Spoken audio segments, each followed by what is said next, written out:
Jacob Fielding had come to believe that death was his closest friend. It was there when he stood in front of the mirror in the morning, there when he wrote and talked and slept. Death was always watching, trying to decide if the time had come to step into the spotlight. Jacob Fielding was an expert in his field, and death was his subject. It was the enemy he had come to love. I am the supplier. Okay, so 13 Days to Midnight by Patrick Carman. Patrick Carman is also the author of such incredibly popular books in my classroom as the Trackers series, Trackers and Shanatorian, and the Skeleton Creek series, the Skeleton Creek, Ghost in the Machine, the Crossbones, and the Raven. In 13 Days to Midnight, it's framed by this story where Jacob Fielding's foster father has died in an accident. Or right before the car was driven into the tree, Mr. Fielding says to Jacob, "You are indestructible." And then he dies. Jacob finds that he has this power now. This power that makes him indestructible.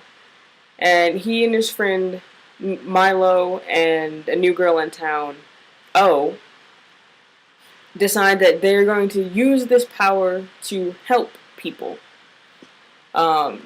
Basically, if Jacob says you are indestructible to anyone, he transfers his power to them. And he finds this out because he writes on O's cast. And then she gets on her skateboard and takes this massive faceplant and comes up without a scrape on her. If he says I am indestructible, then it brings the power back to him. So they go around and they try to save people. O gets really, really obsessed with it. And she tries to save so many people, and she's writing all of this stuff down in the notebook. Jacob finds out that Mr. Fielding, his foster father, was obsessed with old things, magic, stuff like that. And as they're trying to save people, and Jacob is finding out more and more about his foster father, they start to learn a little bit about the nature of this gift that he was given. Namely, that it's not supposed to be transferred from people to people. And O is going a little bit crazy. So Jacob and Milo have to figure out how to save O, which may very well involve killing her.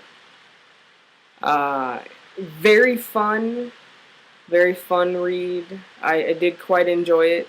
So if you could have one superpower, and just one superpower, what would it be? Happy reading, and don't forget to be awesome.